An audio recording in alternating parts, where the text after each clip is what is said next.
There we go. All right. We are now live and broadcast. Okay, thank you, Dan.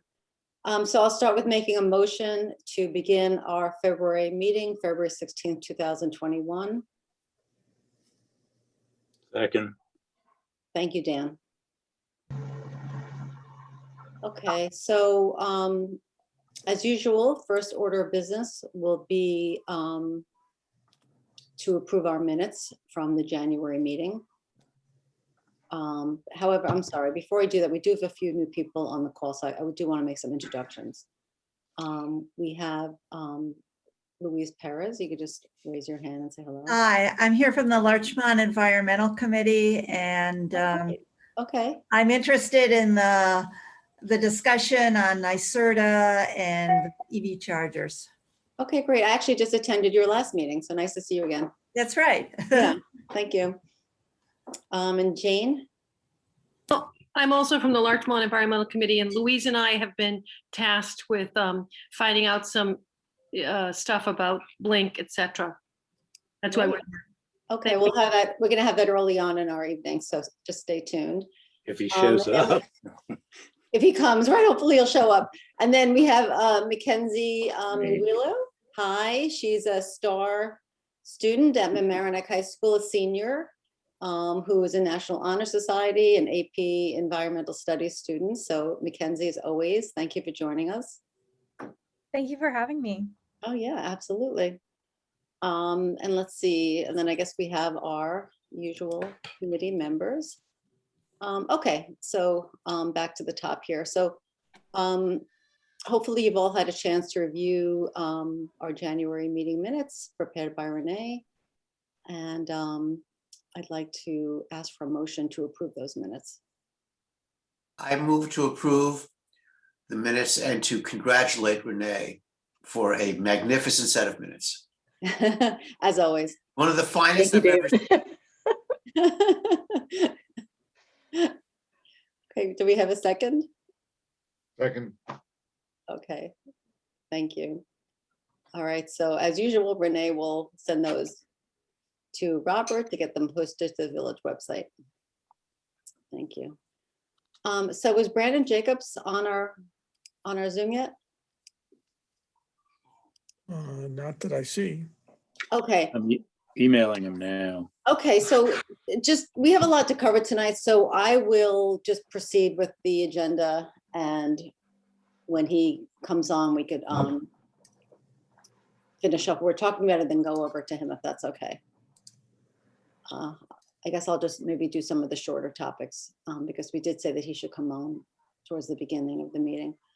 I did just want to mention this, not much to discuss, but many of you may be aware, well, during COVID, we were all required to do curbside garbage pickup. We had to actually, if you weren't doing it already, which I was, you had to take your trash to the curb.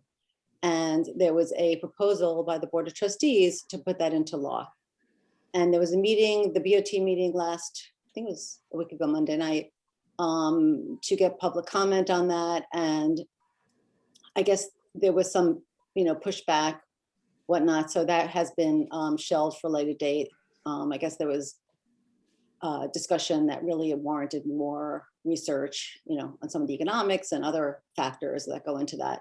But I use that as an opportunity to be on the call and to sort of pitch curbside pickup for food waste. And I felt like I got like a nice reception from some of the members of the BOT, and not that it's going to happen tomorrow, but I just think that it was a good opportunity to do that, and I'm glad I did it. It wasn't really the focus of it, but I just wanted to take the opportunity with whoever was listening, that if you are composting your food and if you're in this food waste recycling program, you will have very, very little trash. So I just felt like I got a little bit of a plug in there, which I was happy with. I'm getting a text from, some people thought the meeting was at 7:30. Okay. All right, they're going to be getting on. They'll be coming on. Okay. But Dan, maybe you can speak to this, but when we talked about this a year or two ago, it was presented sort of as a trade-off, whether it was or not, but that was the way it was presented, was that if we could do curbside pickup of regular garbage, it would make it more feasible economically and in terms of workload to be able to do curbside pickup of composting. I mean, was that an accurate, is my recollection accurate, and is that in fact the case? There were some who subscribed to that. There were others who did not. Yes. And in which camp do you find yourself? The issue from a monetary vantage point is, the tipping fees, and, the costs or whatever. If what has not been proposed is 1 week garbage collection, which many communities have gone to, it all being curbside for garbage as well as, recycling. There was some pushback by some people who were concerned about going to curbside after the pandemic for the garbage collection. I think what has happened is the board has asked staff to do a full review of all of it, including scraps, approach. Right now I may be in the minority, but I'm very, very concerned about the budget. Far more concerned today than I have been for some time. These are, we're very, don't have crystal balls. There is tremendous pressure on a lot of fronts, and we have something like $40–50 million coming down the pike in the next year or two that have to be funded in capital projects, all of which have to be paid for. And the question is not only staying under the 2% cap, but not moving as fast as we are to price people out. What you may not know is our fringe benefits are 81% of the salary, which I was shocked to find out. So there are a lot of hard decisions that are facing us, and they all need to be looked at carefully and analyzed. And Okay. Thank you, Dan. So I just wanted to put that out there and not get into too long of a conversation about that. no, I think you should, and I think it was good. You had a good reception to that, much better than was the last time it came up before the board, or was put in front of the board. Let me put it that way. Yeah, well, I think everyone's sort of getting used to it more and hearing about it more and more. And there's been more adoption. Yeah, Ellen, if I could add what the town of Mamaroneck Joint Sanitation has put out there. And, the village of Larchmont and the town of Mamaroneck, have joint sanitations. And they figured the savings from having food composting and pickup would actually be in the tune of $200,000 a year. Wow. And Why is that? because, well, first of all, you're getting for the collection of the food compost, you get the help from Westchester County. They are really pushing this. And so they would help in the collection from the municipalities to take it up to the facility in Valhalla. And then the second point is that when you're diverting all that food to composting, there is far less of garbage, regular garbage, that goes to Charles Point or wherever it goes to be burned. And so those costs are diminished. So there's a savings to this. So Right, you Louise, know, the county subsidy, that was a recent event, right? That just recently started. it's a county program. I don't know if it's a subsidy, but you know, they're sending trucks, or they'd be sending trucks around to get the food compost and take it Right, up but to their facility. that's something that is new. It's, I think, as of this year. So Yes. yes, so that the economics, my point is that the economics are changing this year. Yes. I mean, Dan, is that something that the board, that the village is aware of, and are they doing a study about the economics, or as part of their investigation? That is to be studied. It has not been studied to date. It is not on doing. There is reception to do the study, but right now we are consumed with major capital and operating issues. That it by law has to be completed within 2 months. Okay. All right. So I'm just gonna, anything else on that? Because I want to move to the next topic of not. Ellen, Yeah. Brandon is on. He's under my name because I sent a link as well. Oh, okay. Oh, I see him. Hi. Hello. Thank you for joining us. Yeah, my pleasure. All right, well, I'm going to turn it over to Dan to do the introductions, and then we're interested in hearing what you have to tell us about Blink and electric vehicle charging stations. Great. So a lot of my interest is in energy savings and electrical, gas, power grids, et cetera. So I attended a webinar back in November, I believe, the Westchester Sustainability Committee on EV charging. So Brandon made a presentation. One of the things that was of great interest was there seemed to be a fair amount of incentives currently at the moment out there, you know, just to help villages and towns, et cetera, kind of move forward with this. So Brandon is with Blink, which is a charging station company, an EV charging station company. But I believe that the incentives are, you know, available no matter which EV charging company, but theirs is a very fast charger and kind of the newest technology.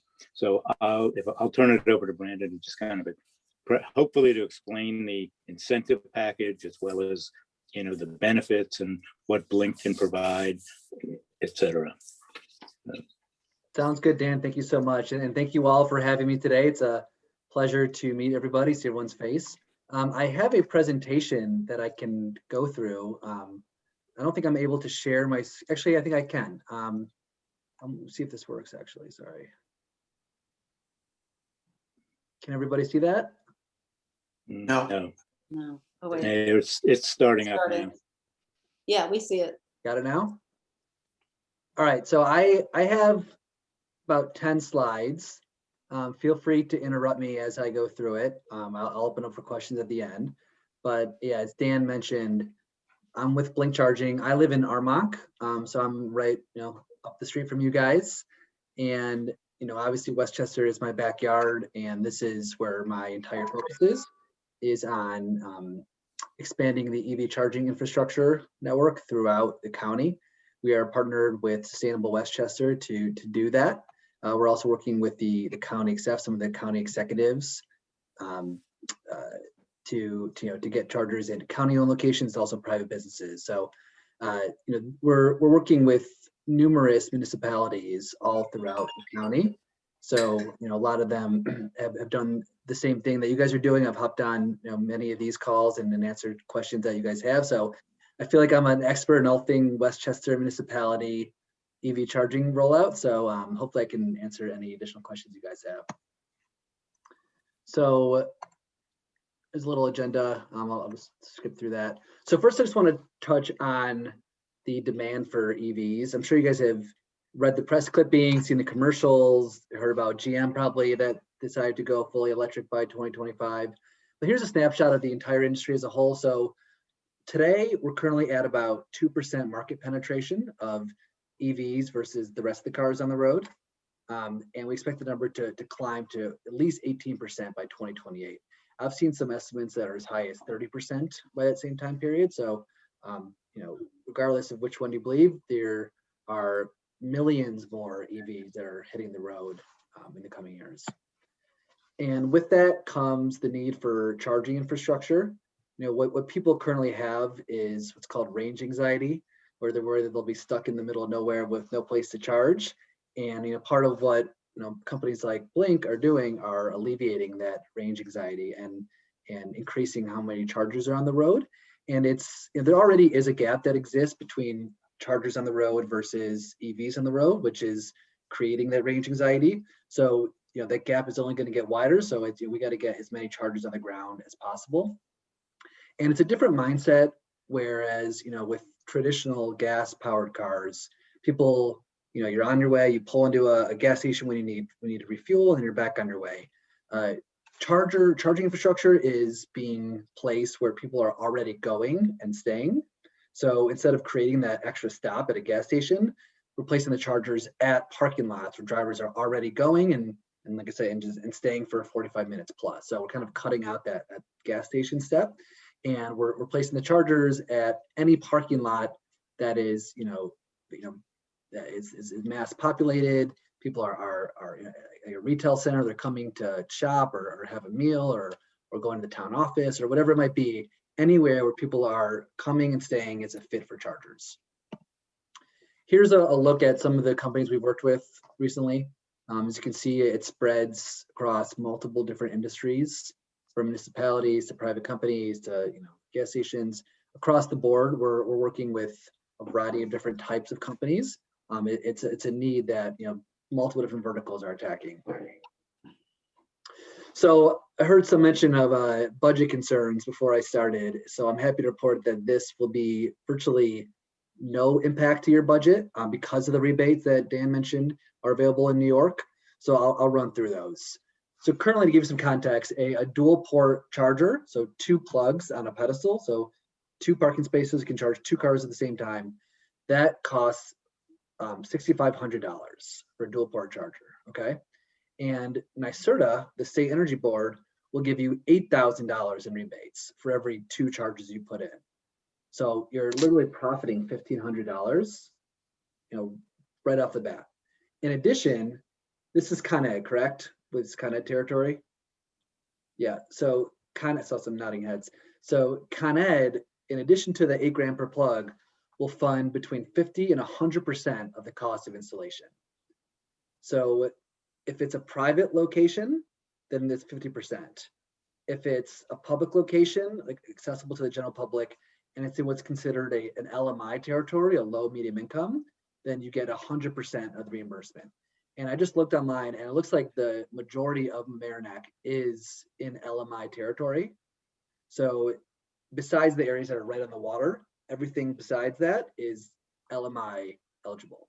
So Con Ed would pay 100% of the cost to install the chargers, and you would get $8,000 for every 2 chargers you put in from NYSERDA.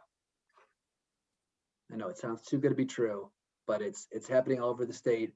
Cuomo announced they invested $700 million into the program. If you don't believe me, look it up yourself. It's called the New York Make Ready program, and then also the NYSERDA Charge NY. It'll break it all down. And Brandon, Yes. just going back to the reimbursement from Con Ed, approximately how much is the cost to install? Good question. So it varies quite a bit from site to site. There are a couple factors that drive the cost, such as like the length of the conduit runs from the power source to the installation, and also like how much trenching work is required, like to dig up the asphalt or concrete to run the wires, and the cost like run a new service from Con Ed. So all that kind of goes, ties into it. But assuming a standard installation under 100 feet distance from the electrical source, it's in Con Ed territory, which tends to be a little higher than the rest of the state. It's usually around per dual port charger, between $8,000 and $15,000. Again, which is fully reimbursable by Con Ed. Any other questions on that? I What just, was go ahead. the amount? Sorry, What's that, sorry? get the amount. How much was the amount you said? The The range? installation cost, typically around between $6,000 and $15,000. I know it's a wide range, but I've seen the estimate as low as 6 and as high as 15. So how much does it cost to actually charge your car? And does the car owner pay for the charge? Yeah, so if you guys buy the chargers, then you keep all the rebate. So you're profiting from day one. And by being the owners of the charger, you can set the rate that would drivers pay to whatever you'd like. So if you want it to be a free amenity to drivers, then you can do that. If you want to cover your cost of what you're paying for electricity, you can do that. If you want to try to make a spread, that is also an option. So that is up to you. And I can help you decide what that number should be based on chargers that we own and then what we're charging in New York. But my question was actually a different one, which was, if you are a car owner and you drive up to one of these things and want to charge, what does it typically cost you to charge your car? Well, it depends on what you're setting the price at. So if you set the price at 40 cents a kilowatt hour, then they're going to pay 40 cents a kilowatt hour whenever they drive. If you want it to be free, then they won't pay $1. So you determine what they pay by being the owners of the But charger. is there any kind of typical practice here? Yes. Our business is split between chargers that we own and chargers that we sell to host. Okay. So for chargers that we own, we set that price. And when we set the price in New York, it's 49 cents per kilowatt hour, which translates to about $6 to $8 per hour, depending on the car. Hey, Brandon, Mhm. with the rebates, why would anybody not choose to own them, the chargers? It doesn't make sense in New York to not own them, to be honest. We offer this model in other states where there is an out-of-pocket cost, where it would make more sense to do that. But in Right. New York, yeah, you're leaving money on the table by not doing it. Okay. Any other questions on that? Do these chargers work for any kind of electric vehicle? 100% of EVs sold in the US, yes. And I know that, like if we happen to have a Tesla, so there's an app that tells you where the charges are. Mhm. Do you have a network like that as well that would tell people where the charges are located? We do. We have the Blink network. So to find the chargers, there's a few different options. You can pull up the Blink app, which is just like the Tesla app. You see where all the chargers are. And that's actually how you activate the chargers. So you pull up the Blink app and you click the charger and just click start charging on your phone. And that will activate the charger and it'll charge your credit card automatically. You can also, drivers can also just look on Google Maps, type in EV chargers, and the chargers will pop up right on Google Maps. They can also go to a website called plugshare.com, which has all the publicly accessible chargers in the country. And if technology improves, which I'm reading is expected, in that at some point, hopefully soon, it's going to take the same amount of time to charge a car as to fill it up with a tank of gas. Is that can that be accomplished within that same unit, or would we have to replace the unit? So it's actually a In other good words, tie into how my, quickly will these get obsolete? Yeah. That's my question. yeah, it's a good tie into my next slide. So there are 3 types of charging stations in the market today. There's levels 1, 2, and 3. Level 1 is when you buy an EV, they give you just like a regular 110 outlet that just plugs into your wall. That will take about 4 days to charge a car in full. So it takes a long time. And so people who have EVs typically rely on like publicly accessible chargers to top off while they're out and about. Not necessarily rely on 0 to full, but to get enough of a charge to get them above half a tank or whatever it might be if they're driving every day. Excuse me. And that's what the level 2 chargers are, and that's what I'm talking about today. And then there's the level 3 chargers, which is kind of what you alluded to, which are reserved for highway stops and like rest stops. But and those, if you're driving across the country and you need a quick charge, and you pull into the highway stop and charge and get back on your way. And that will take the fastest ones take about 17 minutes right now, but the cost to install those are, they start at about $120,000. So I would say it's prohibitively expensive today to install those chargers, and frankly unnecessary for many applications, because if you think about it, EV drivers, if they have a home garage, then they're going to plug in overnight and get like a quarter tank to a half a tank. And then when they're on the road and they're going to a restaurant, post-COVID world, they can actually eat inside. They'll pull in, they'll plug in at our level 2 charger, eat for an hour and come back out with a full tank. So kind of goes back to what I was saying earlier, how the mindset is shifted from like getting a quick charge and getting back on your way to charging where you're already going.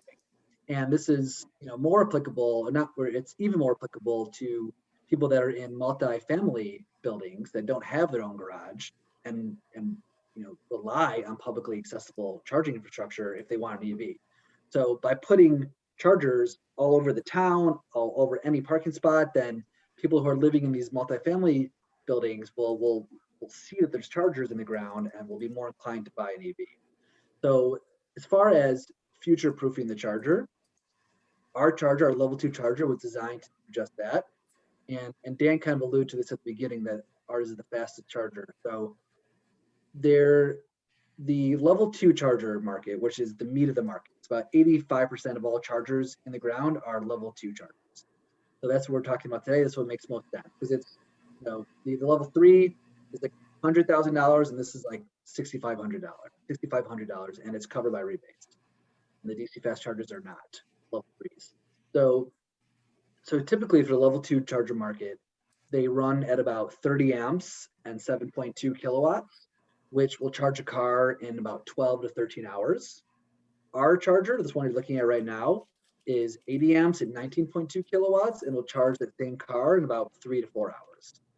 So it's considerably faster than any other level 2 charger on the market today.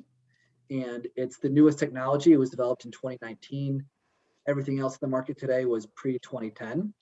And it is future-proof in the sense that, according to the National Electrical Code, if you Google, what is the most amperage I'm legally allowed to put on called a J1772 plug. It's the plug you see in the charger. It's the standard plug that fits into all EVs.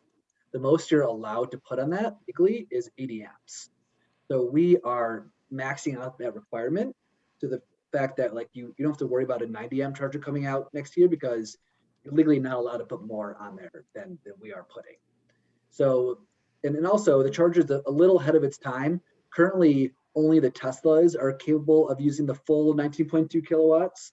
The other EVs kind of cap out between like 7 and 15 kilowatts. So it's overkill for many EVs on the road. But as more EVs come online and hit the roads, and more these cars will have bigger batteries and be able to take the 19.2 kilowatts. I just saw yesterday the new Cadillac EV has a charging capacity of 19.2 kilowatts. The first non-Tesla to be released that has that. So, it's ahead of its time. So it's future-proof in the sense that as more and bigger batteries hit the road, they'll be more equipped to handle our charger. All right, that was a quick question about that, about the future proofing as well. Is it safe to assume that, the trenching, drawing power from a local transformer or power source, all of that work is going to be, because it'll be an investment, right, to do that work, and where that pedestal is, you might not want to move it, or it's in a good spot. You're not going to have to redo all of that work in 10, 15 years when there's a new model or something like that. Yeah, I mean, so you're pulling amperage from the new service from a transformer, and so if you're feeding this charger 200 amps, it'll pull 80 amps for each of the plugs. So you're maxing out what you're allowed to pull for a charging station. So I mean, we don't expect that requirement to change. They deemed it not electrically safe to go higher than 80 amps, so it can't change. So you're bringing in as much power as you'll ever need. Right. And that location where it is will be able to be used if there's another unit that it wants to get upgraded or something like that, right? All that cabling and all that work isn't lost if we need Yeah, to not at change all. over You would in the just, future. yeah, if you really needed to change the charger, you would just like plop out the pedestal and put a new one in. Any other questions on that? To pay for the chargers, you can either use the Blink app, which I mentioned. You just log on your phone and click start charging. You can use a Blink card. It looks like this. You just wave in front of the touchscreen, and that activates the charger. You can use Apple Pay, Google Wallet to work the charger. So you have multiple methods to use the charger. So next, here are a couple accessories as like add-ons if you'd like. So on the left, it's a cable management tool to help organize the cord to avoid trip hazards. If it's like on a street corner, we see this is a good fit for. You plop that on, it can be plopped to a pole you see in the second one there, or on just on top of the charger, and that will coil the chargers or the cords and keep them organized. You can mount the charger on a pole. It doesn't have to be on our pedestal. We just offer that. You can mount it on a wall also, whatever makes sense for your location. And then if you want to wrap the pedestal in your own branding, we have a graphic design team that offers that capability. So some of our clients have done that. They put their brand, and anyone driving by will see the customized branding. So are these add-ons covered by the NYSERDA grant? They are. So NYSERDA grant is just a flat fee of $4,000 per plug. They don't care what else you do to it. If you have chargers installed on the ground, they'll give you $4,000 per plug, even if it costs you, $100 to do so.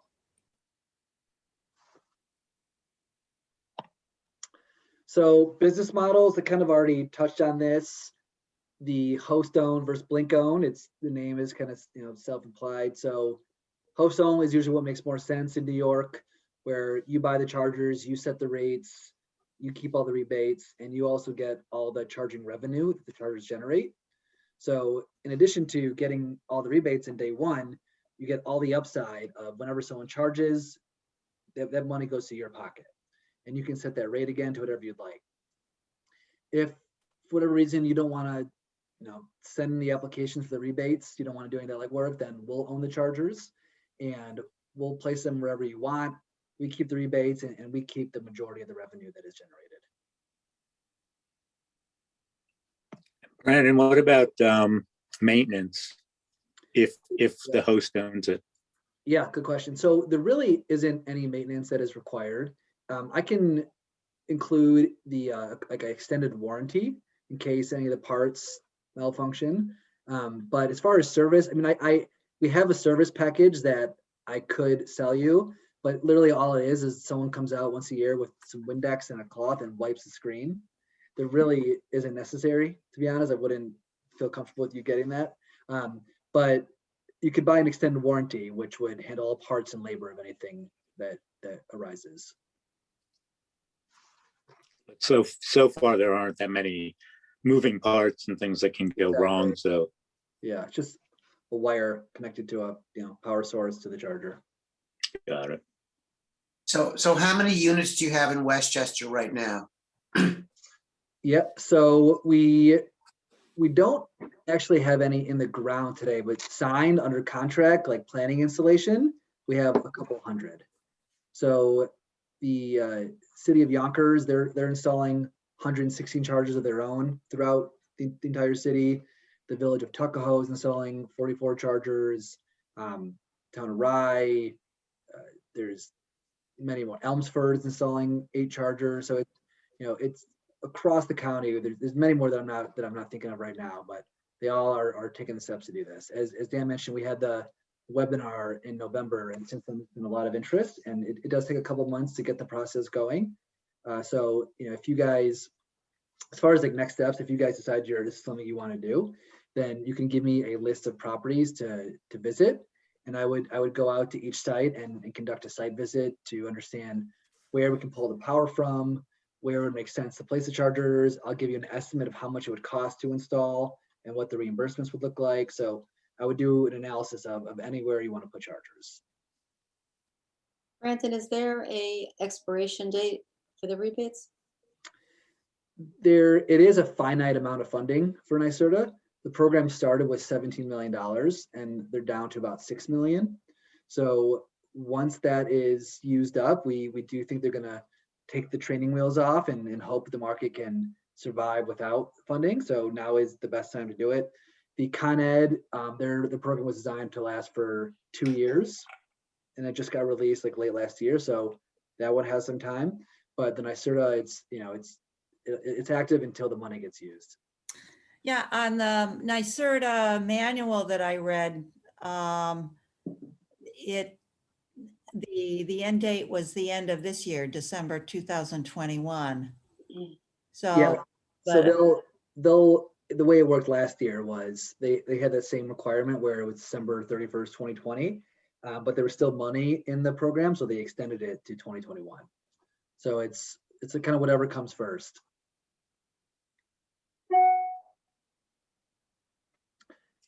And just so, Brandon and I toured the village. So we looked at Harbor Island, the parking lots there. We looked at behind the movie theater and CVS, behind there. And then the lower parking lot by Modern, restaurant by the train station. So those were just 3 lots. And we looked at the current chargers across from the police station.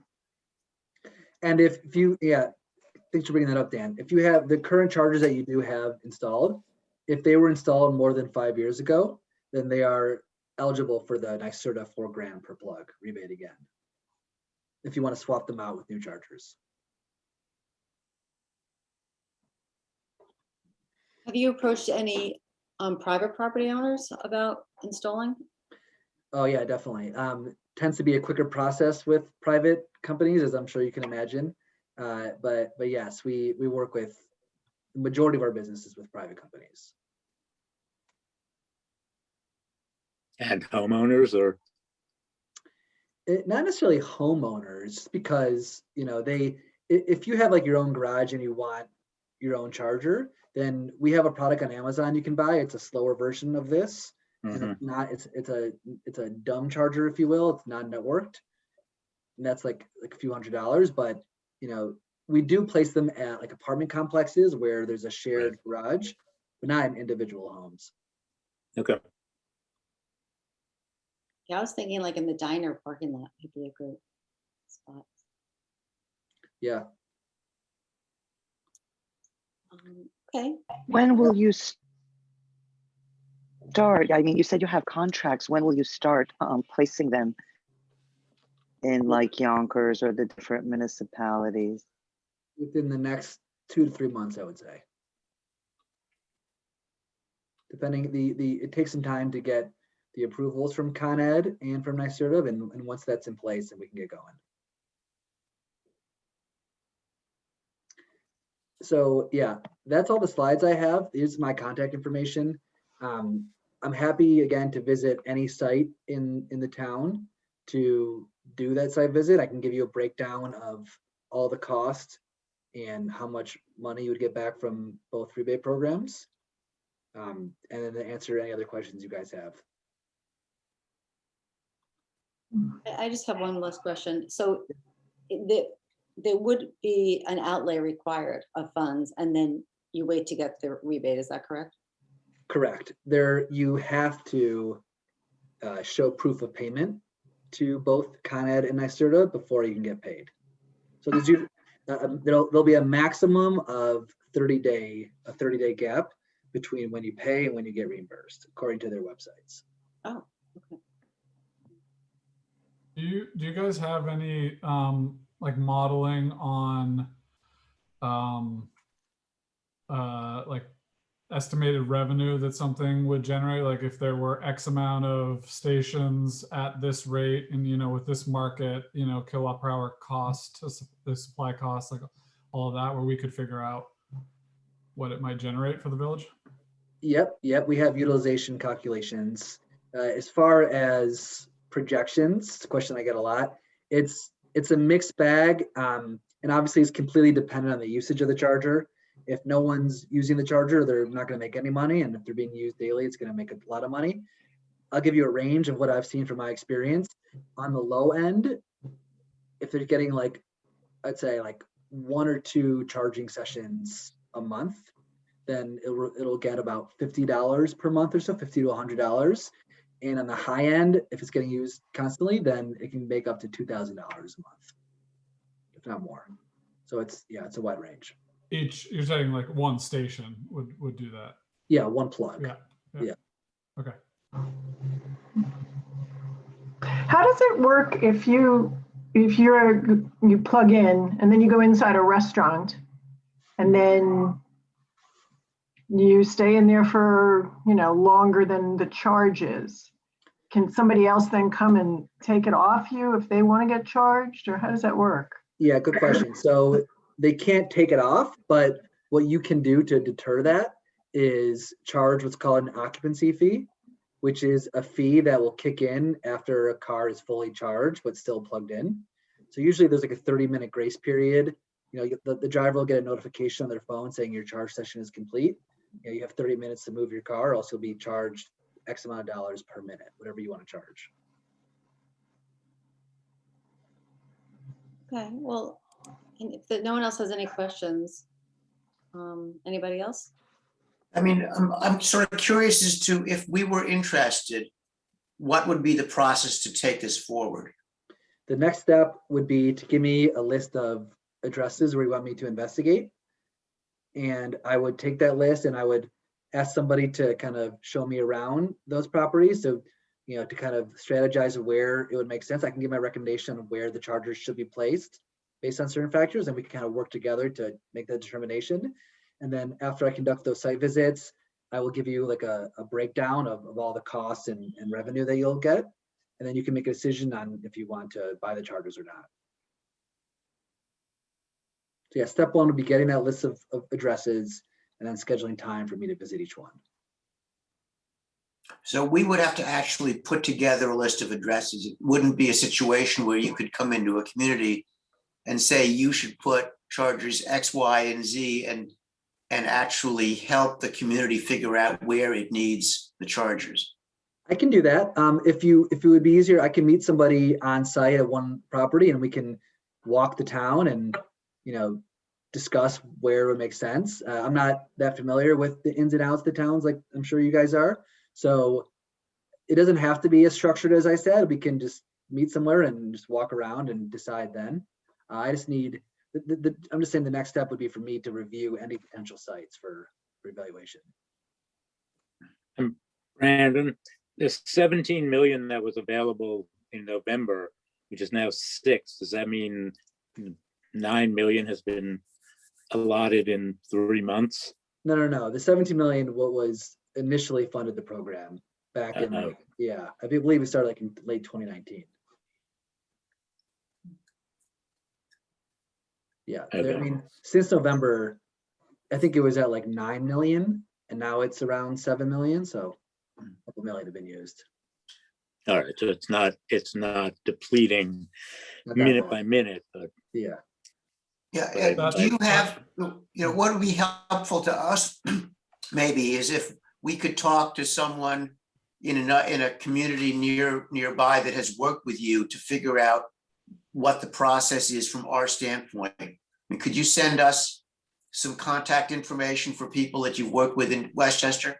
Yeah, I'd be happy to. Definitely. That'd be great. Mm-hmm. And we were in Larchmont, we were able to get the NYSERDA manual for the application process from Sustainable Westchester. So if you want, Ellen, I can forward that on to you. Sure, thank you.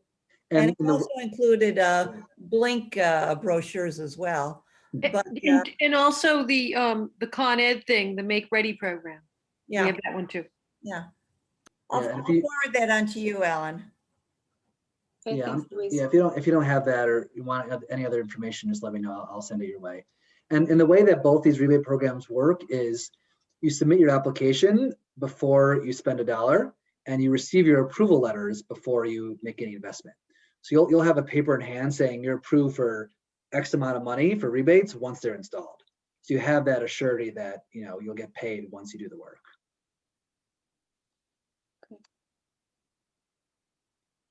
All right, well, thank you, Brandon. I appreciate you Yeah.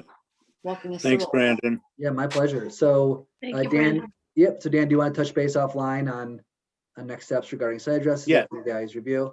Okay. Absolutely. Okay, and yeah, feel free to reach out if any other questions come up. I'm local and I'm happy to, make a quick visit same day or hop on a quick call, whatever is easier for you guys. Okay, great. All right, All great. right. Thank you, Thank everybody. you. I appreciate your time. Thanks. Yeah, Yeah, my appreciate your pleasure. time. Bye. Thank you. Okay. Dan, thank you for setting that up. That was really interesting. Sure. I mean, it sort of does seem like a no-brainer. Yeah, but the That's- thing I was thinking about, and what I maybe thought. Dan Natchez can answer to that, with the budget being so tight and having to put the money out up front, is that going to be a deterrent? Considering the budget, that the money has to be laid out up front? Dan Natchez, are you And on? you're on mute. It's on mute. You're on mute. Dan, can you unmute? There we go. If the, if a program is 100% funded, then that is less of a deterrent than anything else. The issue is whether they would charge or not charge and how, how you set the fees, et cetera. Right, but the village could possibly lay out the time and, Yeah, once you have. We've had grants for very specific purchases. We have funded the purchases and it takes a couple of months to get reimbursed, but we get reimbursed. So if it's a wash, it's a wash. The issue then, that's for the capital, expense, if you will, of purchase. Now the question is operation. That hasn't been discussed. The issues to date, the charges that have been put in have been free, and there have been concerns raised by others of whether it should be free. How many do we have in the village? Two. Two. Two, that's it. Across from the police station. Yeah, okay. Yeah, so really is Yeah. how we get from here to there. I mean, what is the next step? Maybe Dan, you're thinking about that already.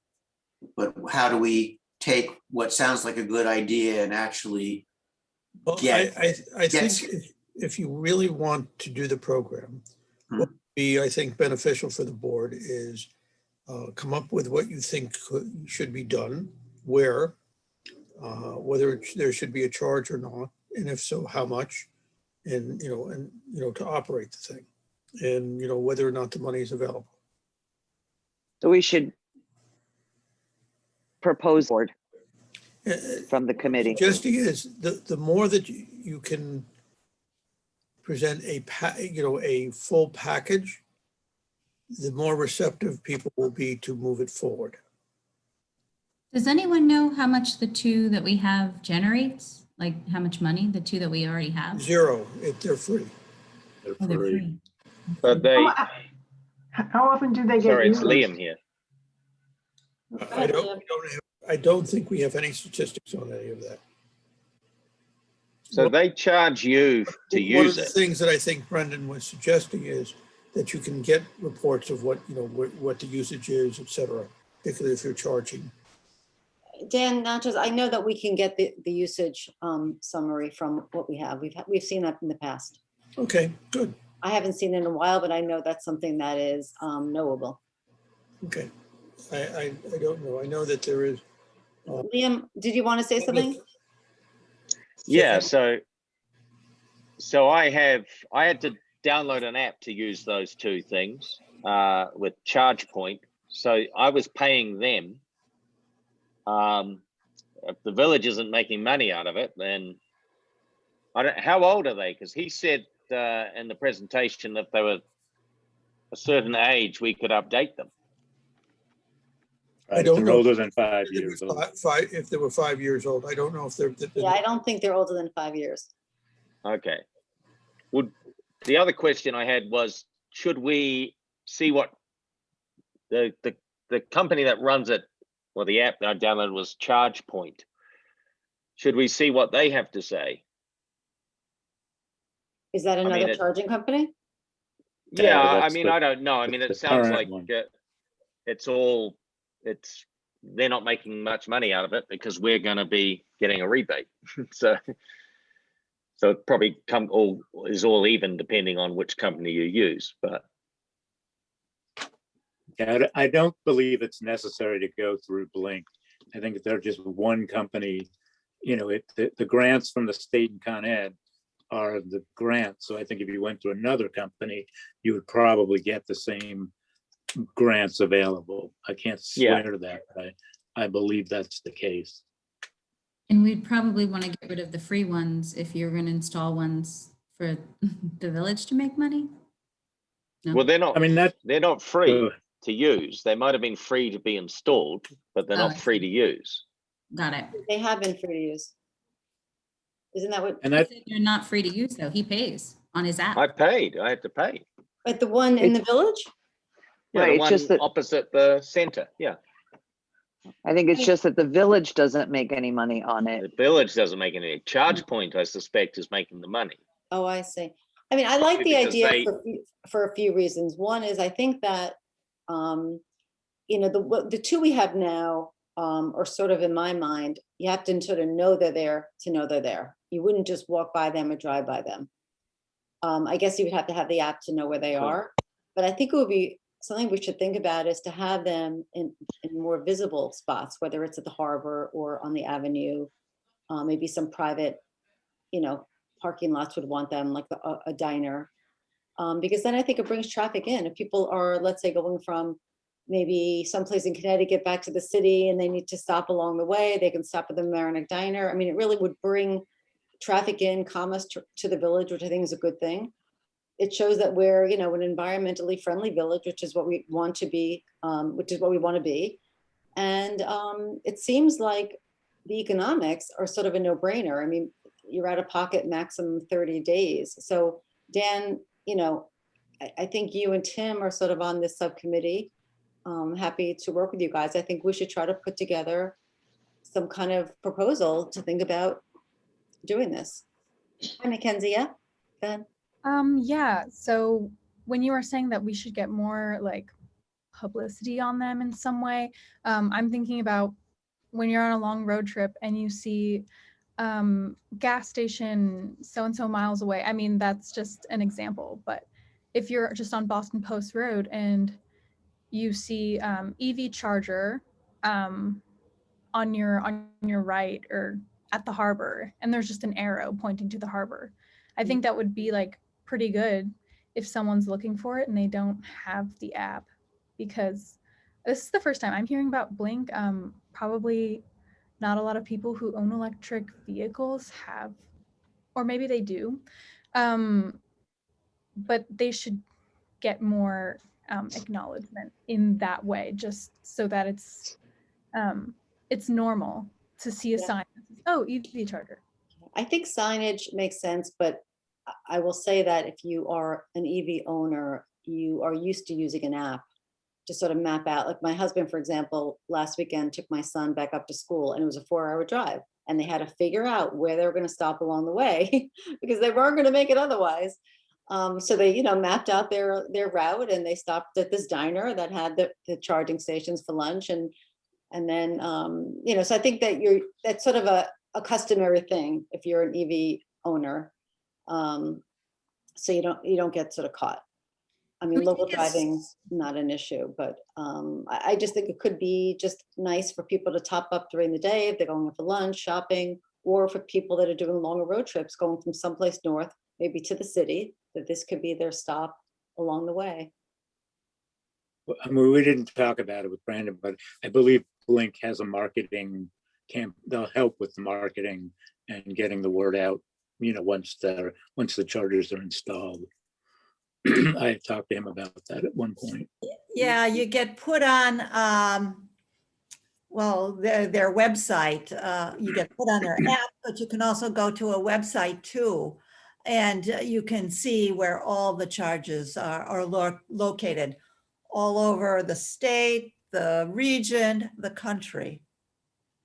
Is that only blink charges or is that any Well, charges? that's for blink charges, but you know, I'm pretty sure there's a system for all EV chargers. He talked about it at the beginning, Leah, Yeah. that there's a couple of websites that tell you chargers across the country, and there are Yeah. different ways to access. If you have an electric car, I guess you begin to figure that out. Right. Yeah. Lorraine, you're with the Village of Larchmont? I'm Louise. Louise, sorry. Yeah. I can't read names. They're so small. But so did the village sign a contract for EV chargers back in May? They applied for a grant, which just came through. But they applied so long ago that this was before, you know, the NYSERDA grant. Got it. So they have a grant for 3 chargers. Right now that we know about the NYSERDA grant, you know, at least the Larchmont Environmental Committee wants to take a look at this and see whether they want to take advantage of the grant that's already been granted. And Got instead it. go with the Got NYSERDA. it. Got it. Because there are a lot of advantages to it, and you're not just locked into a few chargers. Your municipality or can apply for up to $200,000 for chargers, and that's a lot of chargers if they're, It is. yeah. Mandy, and then I think that we should, after this, we should move on because we have other agenda items to cover. Go ahead. Just curious, to make it more attractive, if you're doing a proposal for the village, is there any way we could take a survey of how many village and town of Mamaroneck people actually have electric vehicles? Because if it's something that you're going to take care of, like on the inner circle, of course, it would be great to attract others, like at the harbor, but wouldn't it be helpful if we knew we were helping residents? And then that would be another reason to go forward with it? Just that data. Well, what I would say is almost just the opposite. I would say that it would be the, you know, the whatever, the tail wagging the dog or vice versa, that I would want people, this to motivate people to get electric vehicles, to say, okay, I have a way to charge. I see these charging stations. Because I think there's a reluctance sometimes to get an EV because of that worry of how am I going to charge my vehicle. So I would hope that it would incentivize people to look into buying. It's kind of an opportunity Incentivize to, the village to do it. I'm sorry? I just meant that it would incentivize the village to approve it. Well, that's a different conversation, but I think that right, we have to work both sides. But I think the goal, I mean, Brandon showed us the chart, is we want there to be more adoption of the general public of EV vehicles. It's just better for the environment. That's what we're focused on. Ellen, somebody may want to contact the Motor Vehicle Bureau. They have to have that when you register your car. Yeah. You know, I don't know if they would release that information or provide that information, but certainly it's not. I just don't think historical numbers are relevant. I think we want to see where we're going. We want to think about where, not where we are, but where we're going to be going with EVs, which is there's going to be growth. There's going to be a lot of growth. Well, there's so many manufacturers are now pushing into that. You know, Ford has the Mustang, and you know, electric pickups are coming. As you said, GM is, I think by 2035, are really pushing for electric vehicles if that's all they end up making, plus the European and Japanese manufacturers. So I think it's just, if they're there, people will be more comfortable to buy them. But I think at some point we're not going to have a choice, and we're all going to be forced to, you know, buy electric vehicles 20 years from now. Right. So we might as well get the stations now while there's rebates going on, because at some point they probably won't have the rebates. All right, look, guys, I feel like we have other things to cover tonight, but this is a great discussion. And Dan, again, thank you for lining Brandon up, and My pleasure. Willing to have more So, conversation. Ellen, before we leave this, what is the action item? What's going to happen based on tonight? Is somebody going to put together a proposal, or what's the What's Yeah, the next so step? what I said earlier is that Dan and I believe Tim are part of the, when we set out our 2021 goals, they're on the EV team, right, guys? And I'm happy to work with you. So maybe you could just put together some sort of bullet point proposal. We could circulate it and get it to a point where we feel like we want to submit it to the Board of Trustees or to Village Fine. Manager. And if anybody has ideas of where to put them, that would be helpful as well. I mean, right now I've been focusing on municipal lots and places where, where more cars congregate. Dan, I don't know if the village would allow it to take up spots on Mamaroneck Avenue dedicated to electric vehicles, whether that kills revenue or whether this will, charging for these makes up for that meter revenue, et cetera. Right. I mean, it may make sense, Dan. I know that this is a budget time for the village, and I think that maybe if we wait till, I think you're done with all that in May, that we would have maybe a sit-down meeting, or a Zoom with Jerry and even Tom, Tom Murphy, and maybe we would have a bigger discussion. Because I really feel strongly that we should move forward with doing something for this. So maybe right now is not the best time to present the village or something, because I think they are immersed in the budget. But I think that we could sort of do our work and then meet with them. Sounds fine. Okay. Just so you know, if the village is going to do it, they have to have 3 proposals. From 3 different vendors? So you should contact other companies if you want to do this. Okay. Well, I think it's important just to get the proposal in front of the trustees and the board to get their okay in going ahead. I don't think that they're going to just decide. I think we have to say, hey, are you guys on board? We can do the work, we'll find proposals, and get kind of their blessings. We can keep going with it. So they have to have a discussion so that we can go forward with it. I think that's the most important thing. I don't think, it's where we're just giving advice to the board. Don't want this to be forgotten and just kind of get their blessing to keep running with it and, some direction from them. I think that's more than anything right now. Otherwise, other things will take precedent.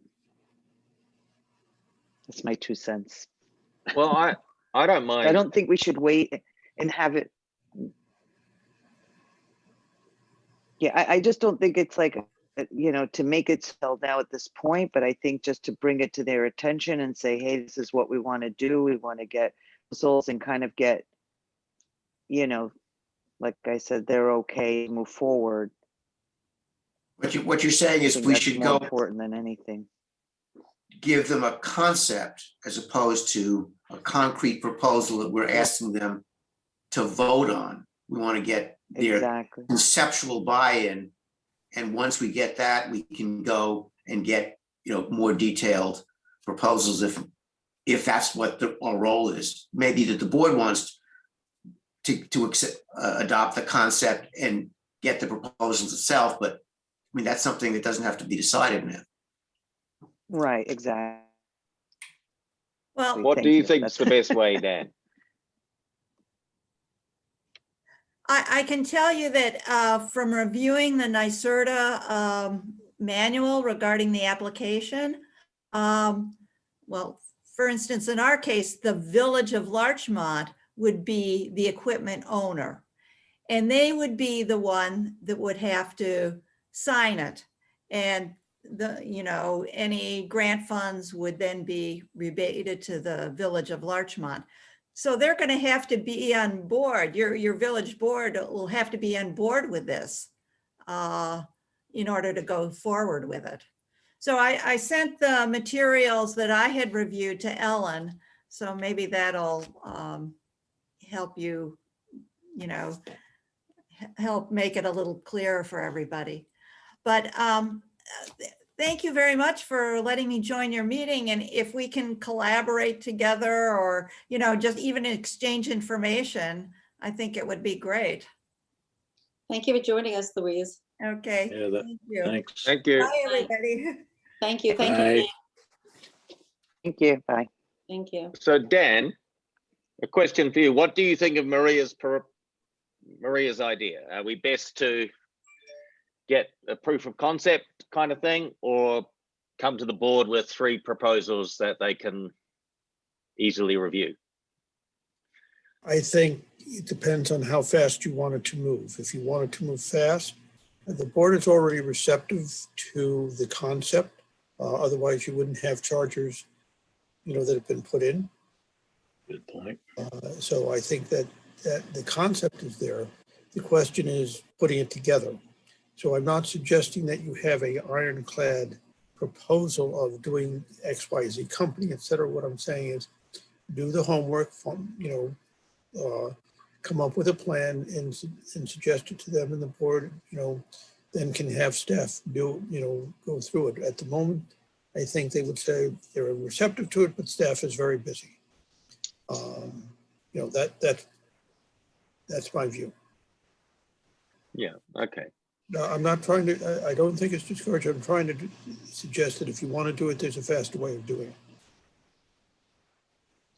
And Dan, like in May, will staff have more time, or it's still going to be like backed up? And I would hope they would. The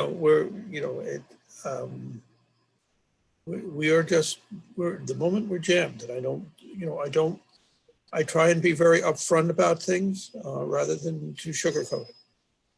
That doesn't mean that we can't make, changes and priorities, but there are lots of major things that are in front of them. The board is meeting 3 or 4 times a week, for the next couple of weeks. okay. Okay. All right. Well, we'll put some, Tim, if you're available, and we can at least lay some stuff out and throw it around the committee. Yeah. And I go think from- I think the subcommittee of this should work offline and Right. see how, Absolutely. what we want to do. Mhm. And I'm happy to be part of that, Dan. Okay. All right, thank you again. I want to turn it over to Tim, since he attended a webinar that was offered by the Hudson Valley Regional Council regarding the NYSERDA Clean Energy Communities Program. So Tim, this if you was, just spend a few minutes letting us know what you learned on that webinar, because I think that is relevant to the other subcommittee we have for the Clean Energy Committee. So. yeah, and this may be information that other people know already. It was my first time getting onboarded with it, and I thought I've seen the CEC thing bounce around in a couple of different places, so I thought it would be helpful, and it was a good exercise for me to get my head around it, so to share it and level set, because there's some grant money that would be available to the village. So I put a couple slides together to just organize the information and help us figure out what's worth going after and how it's structured.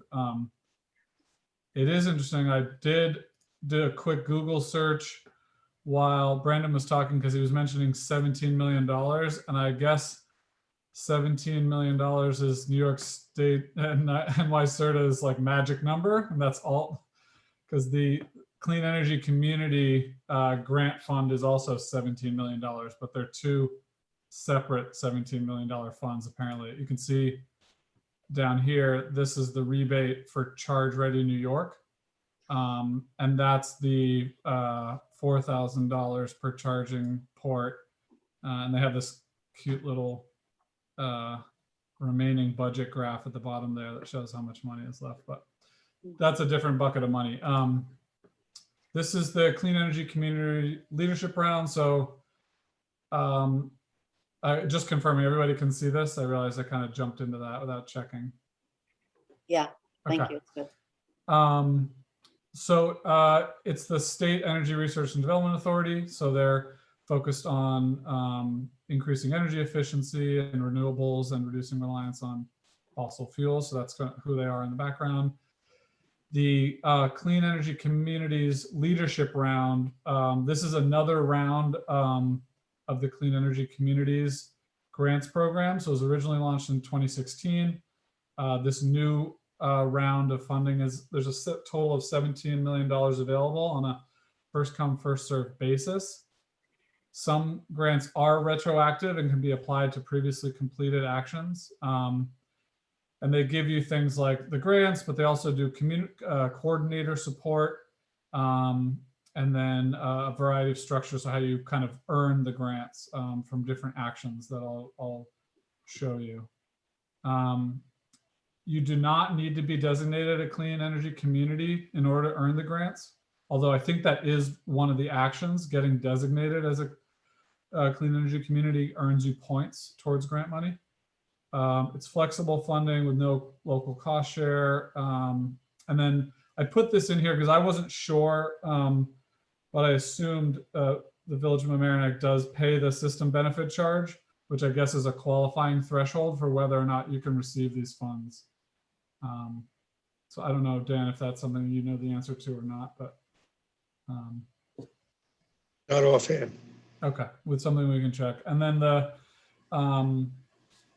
deadline is pretty far out. It's 2025. So there, my guess is the money will run out before we hit 2025. So they've structured this fund into 3 grant types. There are designation grants, action grants, and point-based grants.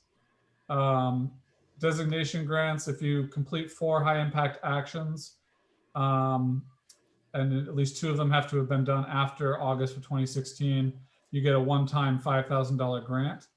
And I'll show you what some of the different actions are. And then action grants are for 2 of the high impact actions that they list, the stretch energy code and community campaigns. So you can get $20,000 for those grants, and a $10,000 bonus for funding a clean energy product within a New York State disadvantaged community. And I'll talk a little bit more about that and what that means later. And then the point-based grants, they have a series of different actions that the village would take, or that and you earn points to earn and unlock more grant dollars. So this is the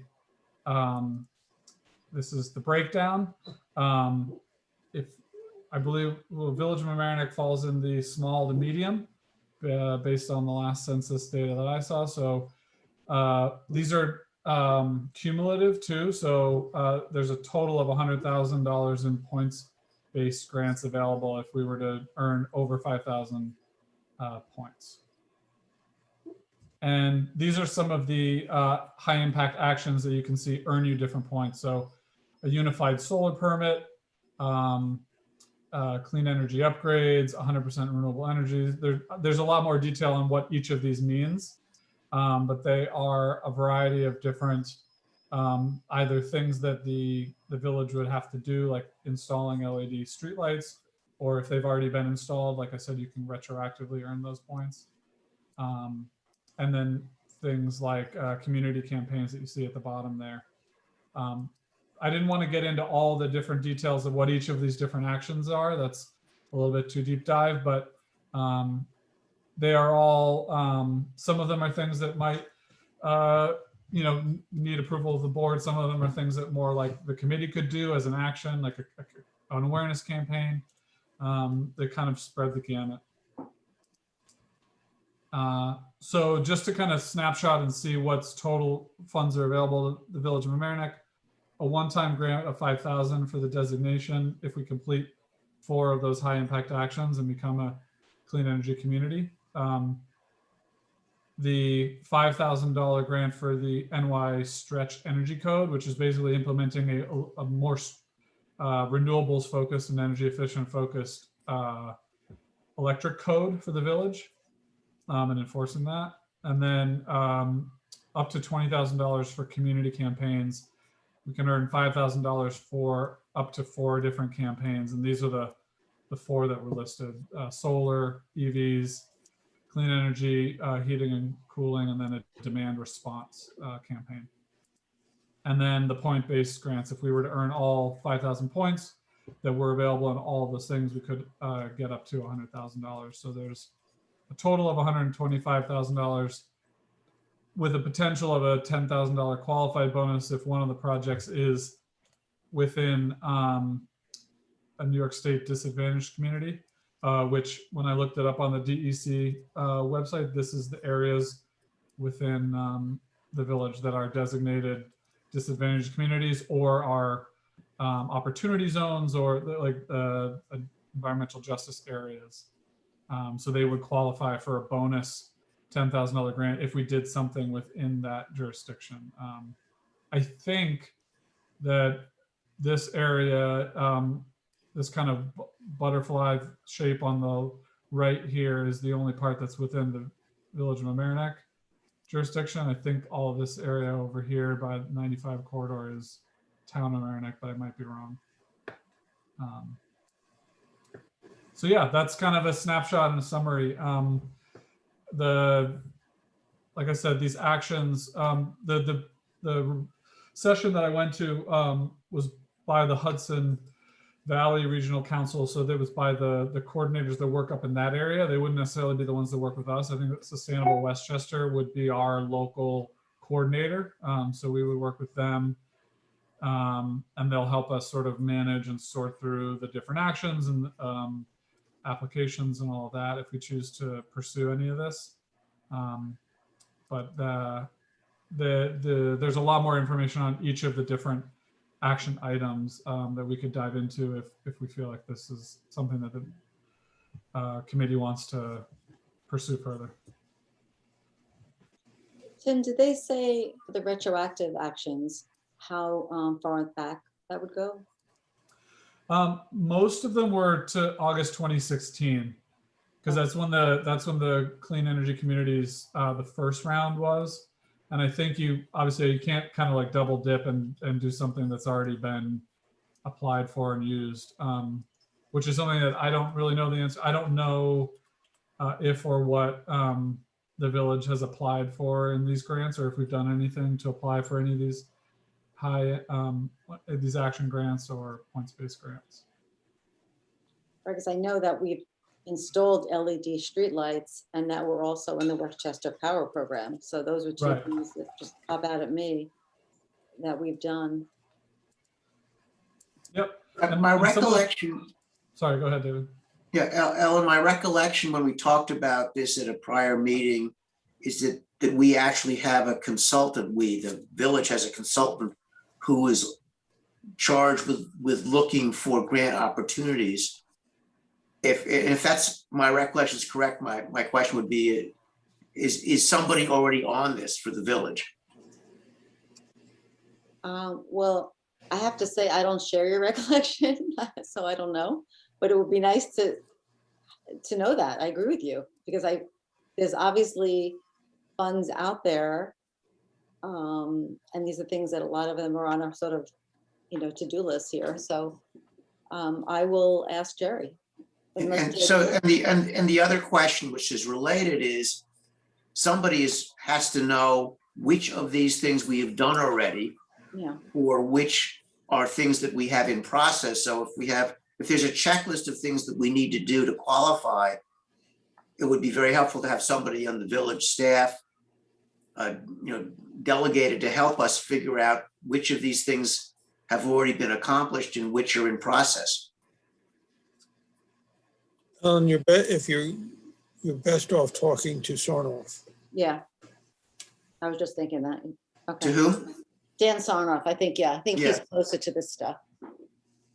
And he's also, I think he's the person I would go to ask about the EV usage of the two stations that we have. Great.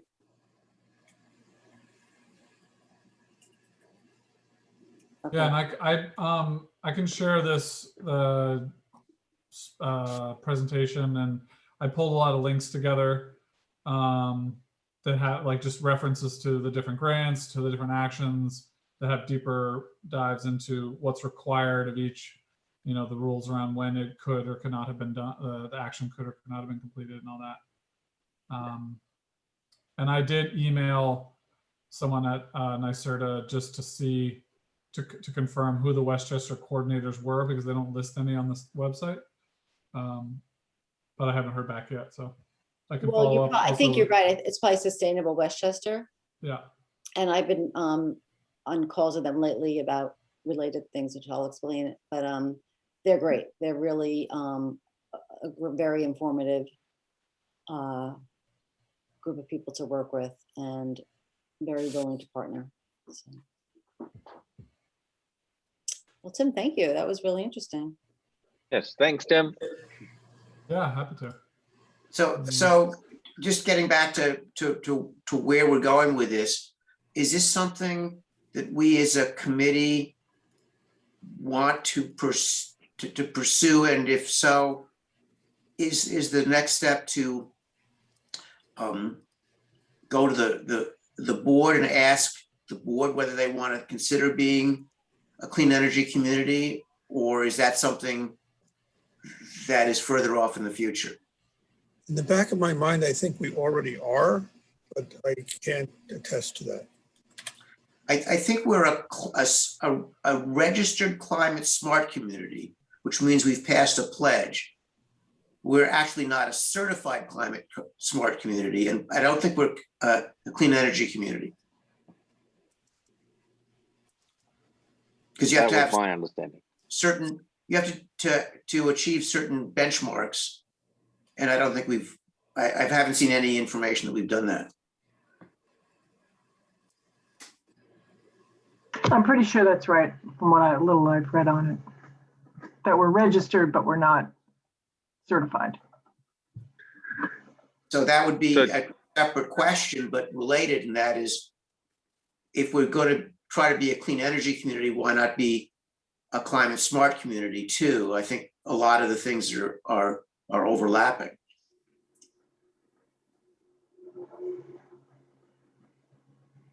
I mean, David, I wonder if some of that happens sort of naturally as we take more of these steps in the right direction.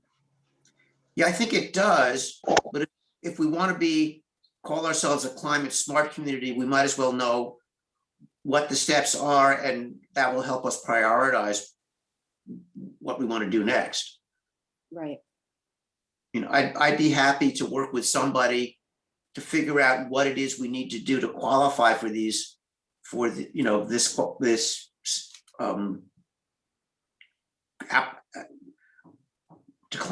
to qualify as a climate smart or certified rather than just a registered climate smart community, and figure out, you know, what steps we should prioritize in terms of moving forward, if that would be helpful.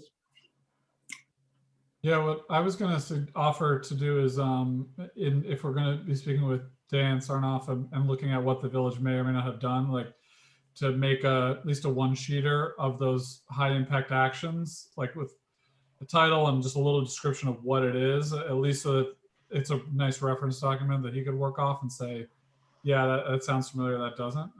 That at least could give us a quick snapshot for at least for this clean energy communities designation, this list that they have. I think the climate smart, I think it might be separate, but that could also be a good way to see where they overlap. I found this thing, I think it was in, this is the Climate Smart Communities. I printed it out, and it's got the Climate Smart Community and the CEC action list comparison. So it actually, the Climate Smart Community list really fleshes out those points that you had in that little box. So it's much more specific what is made up of each one of those for the Climate Smart Community. Like, Debbie, can you send that around? yeah, I have to figure out where I found it, but yes. Yeah, I actually circulated that. Yeah, you was did? that was that you sent out? Yeah, I guess I got it from Yeah. that. Oh, okay. But you have to go into it to look at this particular thing, I think. Okay. So Sustainable Westchester is the, Yeah. you know, the hub down here. And there was an email that came out recently that went to Martin, and then he forwarded it, just talking sustainable from them, talking about what Tim, you put in your PowerPoint. So I could forward that, but I think people have gotten it already. Do you mean Martin Hain? Yeah, for some reason it was sent to him and then he forwarded it. Right. I think Or- he would, right, he would be a very good resource. You know, he works for Save the Sound. He has a greenhouse. Yeah, no, I know. He has an EV. I mean, he, you know, he was on the committee for the long time and he's just, you know, that's his life. And he would probably be a good resource if anybody wanted to, you know. The other thing Okay. that I saw was that I think it's Ossining is a registered community. You might be able to contact someone there. In one of these things, I did come across someone's name. Maybe she could come speak to us about what they did. I don't know if anyone's interested in that. I could look into trying to figure out who that person is. Yeah, I think that'd be great. Okay.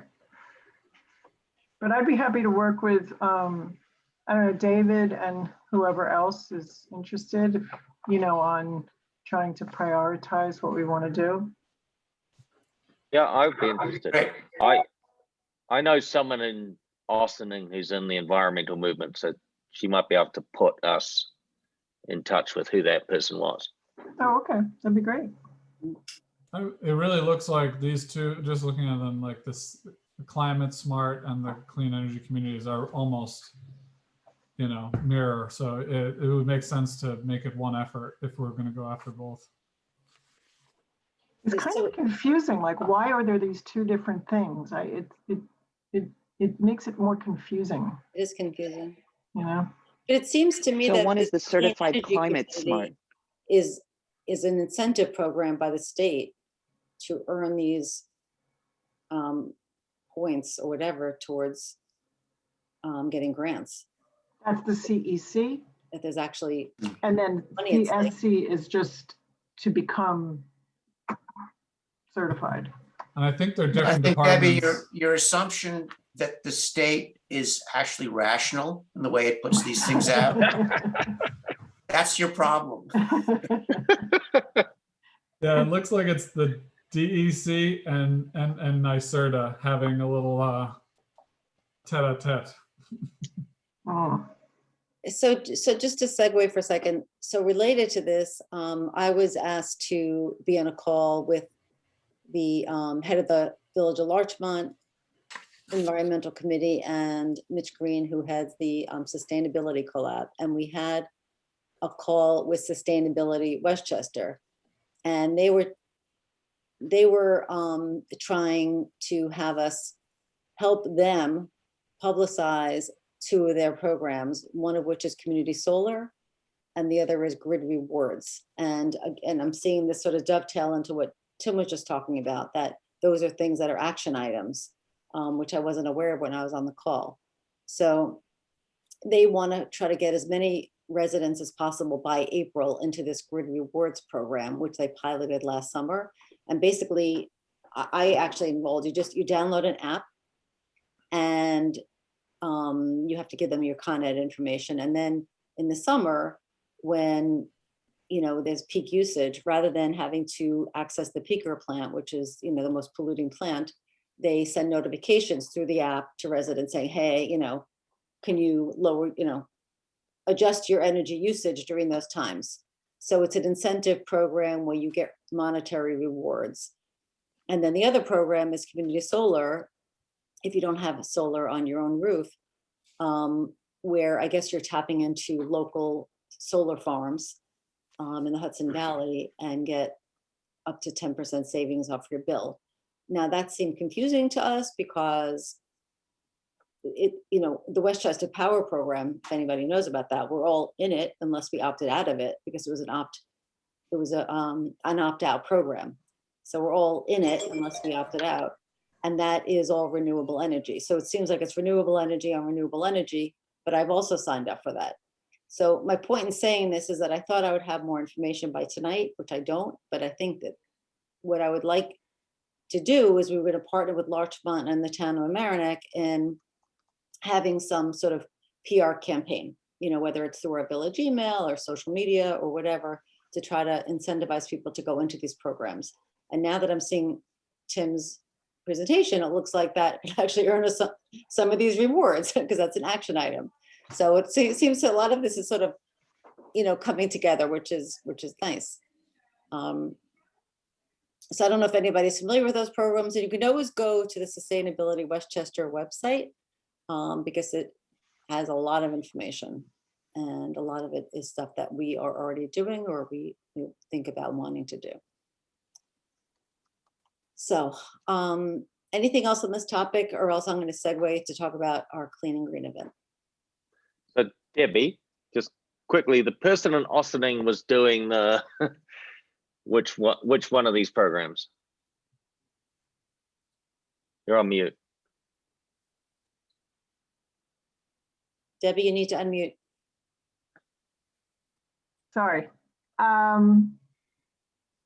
They participated in the launch of the Community Choice Aggregation, CCA, Okay, yeah. Westchester County, which is, I don't know. So I don't know what that is. I think that's the smart communities. Yeah, I know what that's. Yeah, the community energy. It's like what we've signed in for. Yeah. Oh, that's like Westchester Power? Yeah, I think so. Oh, is that all it is? I don't know. There's so much stuff. I'm very confused. It is. It's a lot of programs, and they sort of Yeah. all sound alike. Yeah.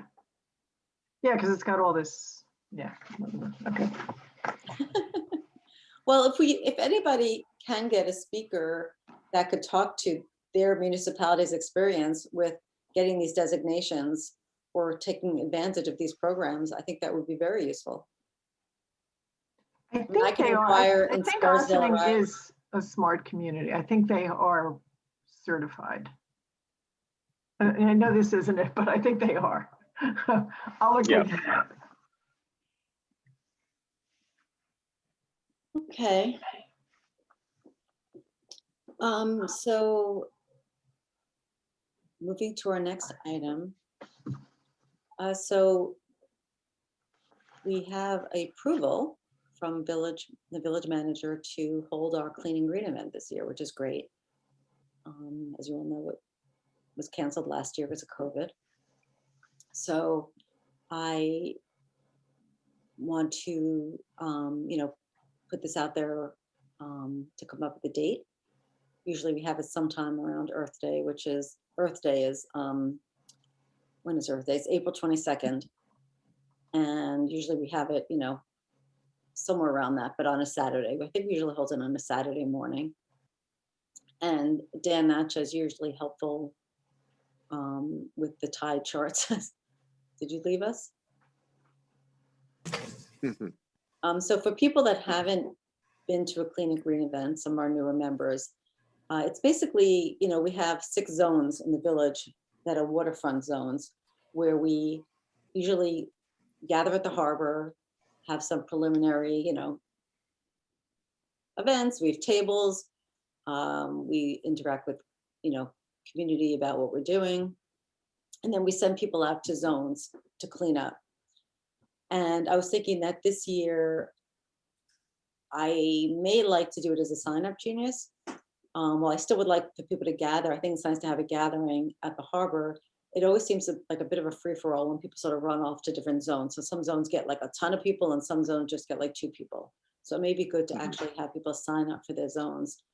And Mandy, I know that you've been busy at work getting amazing giveaways and raffles and all these.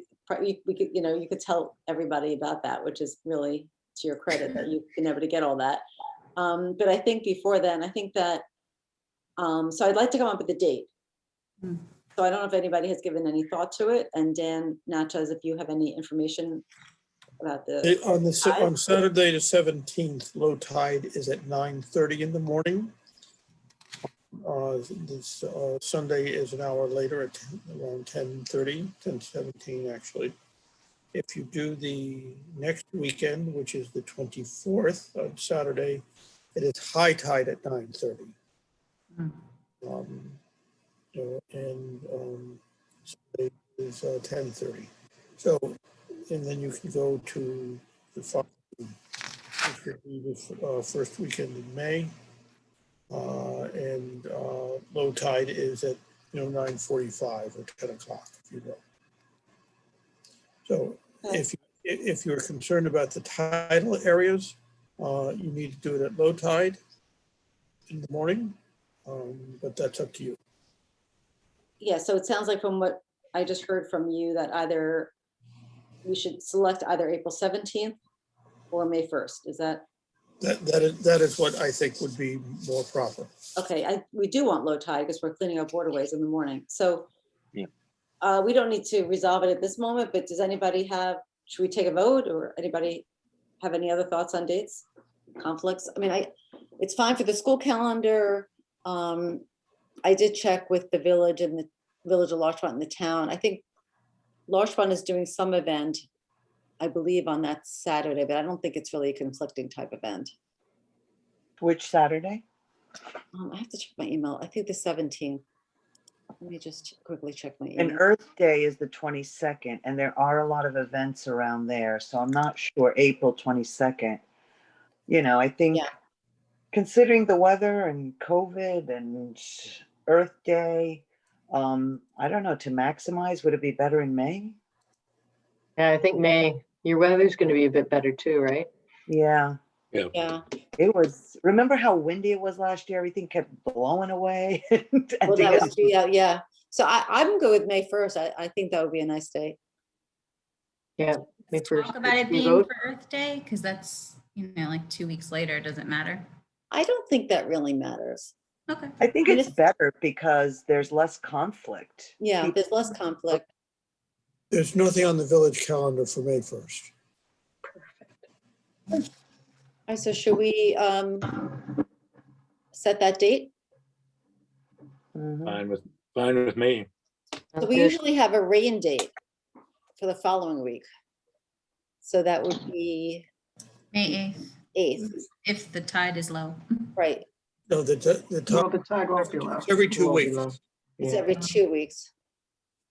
So the What first about just the next day on Sunday? That you could do. That works. Is Yeah, I that think that's better. everybody? Yeah, that's smart. Mhm. Okay, all right. Great. Mandy, do you want to just tell everybody about some of the stuff? Yeah, just randomly, because I was interested in trying to get kids to the events. So I blindly wrote a bunch of companies, and I wrote one company called Pennington, and I told them I wanted clay pots for kids to decorate or take home with packets of seeds. And I got a call a few weeks after I sent the email, and the trucking company dropped off 2 pallets of clay pots to my house. They're living in my garage. There's over 800. I would say, I would say that 100 of them were broken. I think Oh, it was sad. It really was, but I saved as many as I could. They're large. They're like over 6 inches. They're made in Italy and they're beautiful. But we could give What are them they made out of? clay. They're not even the color of terracotta. They're brown, but they have like a white swirl in them. I could send a picture if anyone wants to see them piled in my garage. But they'll be great to give out with packets of seeds to adults. I think we should give it as bribery for people to attend the event. They get one for free with seeds. And then kids, they can take it home and it'll definitely paint well. Parents could let them paint it and decorate it. The only thing is, the reason why I really would want to track people is because I would love photos of some of the things we got donated. We also have like raffle items. I have like a high-end pair of gardening gloves, 2 flower like coffee table books, 2 like a bird feeder, like a cedar bird feeder, and a birdhouse, and something else I'm forgetting. Oh, and I'm getting packets of seeds. I think I have about 300 packets so far of early sunflower that has to go in sooner than later. And then I have some other seeds coming too. So we'll have plenty of things to give away, but I think it really should only be to people who register. Maybe get people there with kids and get them involved. People like to get stuff when they go places and help. So that's it. That's my story. Great. Great, thank you. Thank you. The other thing that came up actually today was and I never saw this person's name before, somebody named Jeff in the village. I guess he's been given the task of finding electric leaf blowers for village use. So the village is looking to buy one, and we talked about them doing a demo at the Clean and Green. They want to do demos in general, and I suggested, why don't we use that, as a venue? So that was, there was receptivity towards that. So we could do that. We could have a table, as we always have, to sell food waste kits. We always get a lot of, students coming to this and scouts. So I think, I think it'll be nice. We didn't have it last year, and I think it's nice that we're going to be having it this year. Is it the kind of thing that you could do food trucks and have activities, or not really? I mean, there could definitely be food trucks. I mean, the way it's worked in the past is that everybody assembles at the harbor in the morning. Mhm. And as I said, there's like some preliminary activities, nothing really big. And then people get their stations, they get their, bags and rakes and whatever gloves they've given out, and they scatter. So I might everybody pass really it. goes to their zones to Do you want clean, me to pass? No. to clean up. Okay. Okay. Um, Right. Does everyone get So from what- point A to point B? Okay, Is it all in the okay. harbor? Yeah, Right. okay. They could get in a car. Oh, okay. I Yeah, didn't know. I mean, some of Alright. it, some of the state, right? Yeah. I mean, the harbor is Okay. one of the cleanup zones. Okay. I know there's one on Bleecker Beach in Orienta, and I don't remember where they all are. There's, I think, usually Yeah. 6 of them. Are we going to need to use disposable gloves this year? I don't imagine people are going to bring their own, and you're not going to want to give out equipment that other people have held and stuff like that. So Yeah, I'm sure they'll give out, they have all that PPE. Well, Yes. the gloves you can take with you. It was usually donated by growers, and they're like gardening gloves, and most people took them with them. We didn't expect to Alright. get them back. okay. Yeah, And the no, that usually is if provided. you're using it with the gloves, you should be fine. I don't think, you can have, individual rakes for everyone. Yeah. No. We usually would just have like coffee, get donations of like Dunkin' Donuts, coffee, donuts, people just, have a little something to eat and juice for the kids, and then everyone goes off. But we really didn't have a sign up, which is like, we really should have, a sign up. Yeah, I agree, Maria. I want to have a sign up that is specific for the zones. So we sort of know Right. who's going where. Right. So I'm gonna Yeah. have that done, and we could get that posted. Do you Um, have- Okay, everyone. Sorry, I have to run. So, All right, Liam, thank you. Bye, Liam. yep, but thanks. All right. We'll see be you in touch soon. about the climate smart communities. Okay, Okay, bye. take it easy, bye. So So, I'd like to add, we also have students who get community service hours, yes, and those are Rhineckers. Mhm. Christie's Rhineck, right? She still has connection, she has connections there. Hmm. And I don't think Mamaroneck has community service credit, but students get community service credit. And don't we also have it's either a yacht or a sloop? I don't know what it is from the schooner, yeah. from the I Sound could have, organization. And they thank you for the come. reminder. Yeah, the schooners come in the Schooner, past, so it's thanks. been a very big hit. I'll reach out to the captain. Yeah, So I think, we, go ahead. yeah. Thank you. And there's also, we also, have the display there right near I'm losing the word, the maritime place, Oh, the Marine that called Education again? Center. Mhm. Marine Education Center, so we'd have that kind of coordination. So, and then of course, there always was the trip through the sewer treatment plant. If you actually want to go whole hog. I was just gonna say that I think with, Robert now doing the communication for the village, it's going to be a lot easier because he's got all the platforms and can send out the link. I think we should start advertising it because we're always a little bit late, like March, and start sending it out, and then send things out on kind of like on a schedule so that people can keep seeing it, so that, because, we need a better turnout. So it can go in like the weekly newsletter from the village, right? Right, and any other sources where Robert, in the newsletter, I mean, he's got his thing now, it's, on the sites, on the newsletter, and just reach out to people more, because, we put a lot into it, and then, there's a lot of sports also going on, so a lot of kids do that instead on that particular day. I think we have to just really pump it out there to get a turnout. Are we opposed? I've already sent a email to Robert to put on the calendar and alert for all staff and asked Sarnoff to contact Con Edison for you. Yeah. Are we Con opposed to it having does- other stuff there to attract more people? Or I just feel like there, to me, like, I don't know, if I was going to take a shift, I don't know if the times are different, but like people can show up at the harbor and enjoy something or see something. I don't know. I don't know if the kids would be allowed to do anything artsy craftsy, but that always gets them to sit down. I mean, I think we still need to be mindful that we're in a pandemic. Right. So I don't know. I mean, people are going to be wearing masks. I really don't think that we should have food and beverage. I don't think we should be giving people a reason to take their mask off. And even the school, like, they would have to be very careful how many they let on. It would have to be, yes, they would have to, right, make sure not too many They'll even people do on it.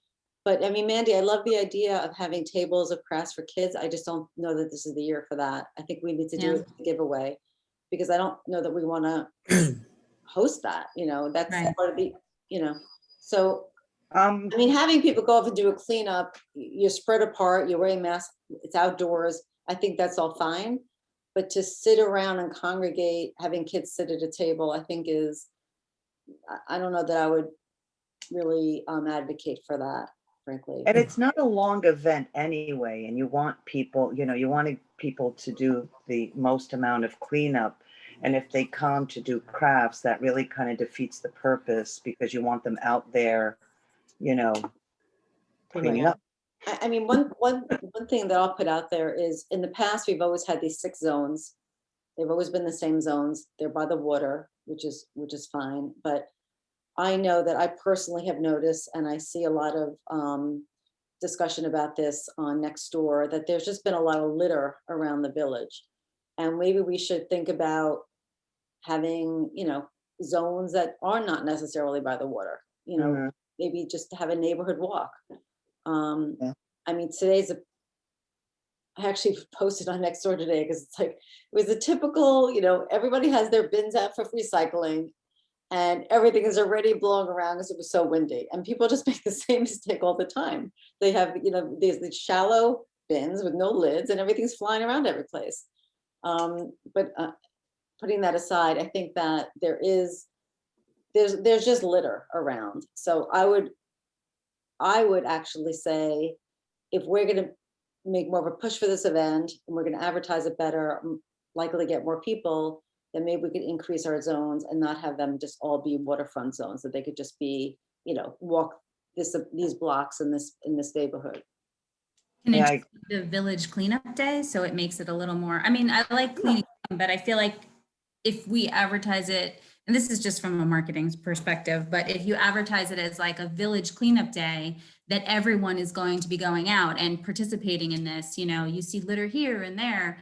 I just feel like, I don't know, like in an event, I think something's happening. That's why I kept thinking like, oh, set up tables and food trucks. But maybe if it's more just like, this is our cleanup day and you care about the village and this is what you should be doing.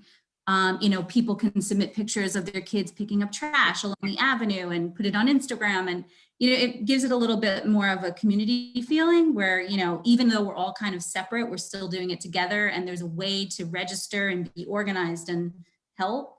Because I like the idea of going down, like an avenue and picking up trash there. It doesn't have to be, at the harbor, but. Yeah. Well, the other, just so you know, Manny, because you haven't been to one. So at the end of the cleanup at each zone, the DPW sends its guys, and they take what we're collecting.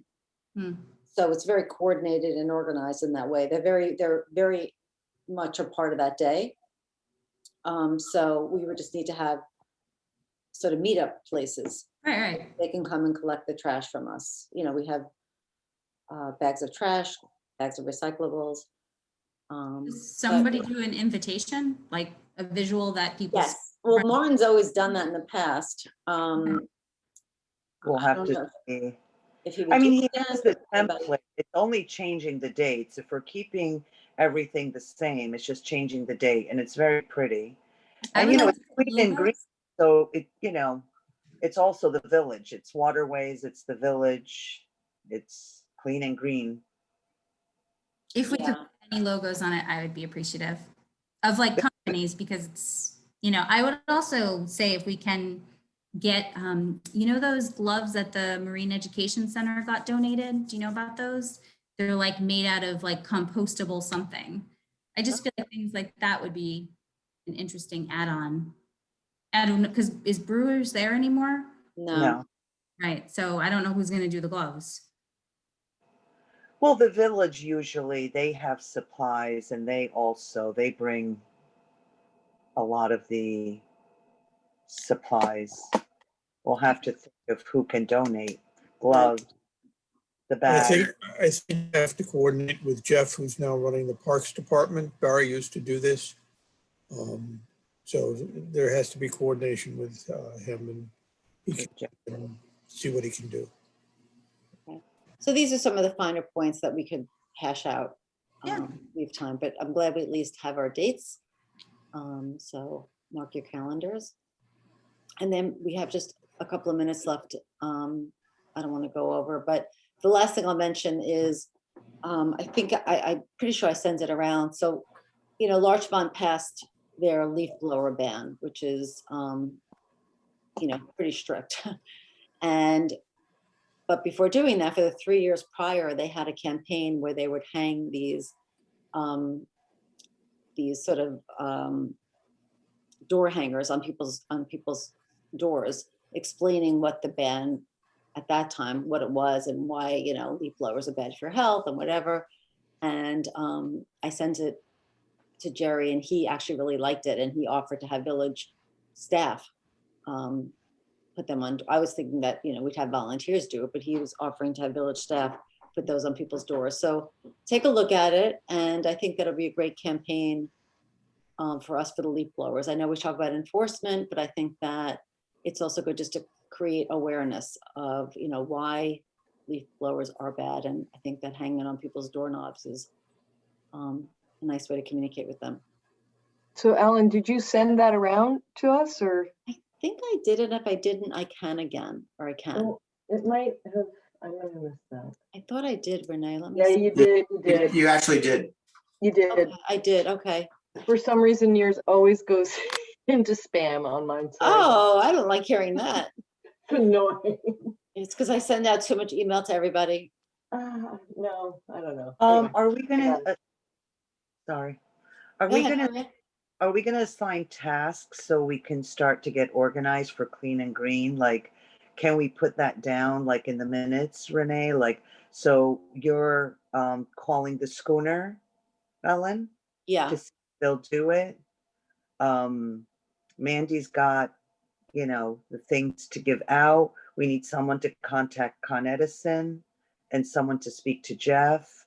I think we should start kind of assigning tasks, whoever wants to do anything. I mean, Maria, I've already sent an email to Dan Sarnoff to contact Con Edison. okay, so he's contacting, so we can put that in the minute. Well, I asked him to do it. That's what I sent an email, and everybody on the committee was copied. Because they usually I'll donate. talk to, Yeah, they I'll usually. talk to Sarnoff. I'll talk to Sarnoff and talk to, just go over those things. It's on May 1st, right? Yeah. Yeah. So we have the. Okay, so they I'll donate- just talk to Sarnoff directly too. And that's for talk to- the saplings, right, that they donate? For the Yeah. Con Ed? Yeah, but I'll talk to him about those things, and Jeff and the gloves and stuff like that. I could do that Just a because weird I've been doing it. reality. What saplings do they donate? Are they native Or I know that's a silly technicality, but Well, I think they mostly are native. There's some dogwoods, there's some firs, there's some pines, there's some oaks. They're tiny. They're really small. I have a few growing in my yard. But people like picking them up. Yeah. Kind of gives about hundreds. They give us hundreds. So that's nice. I was at 9:30 start time.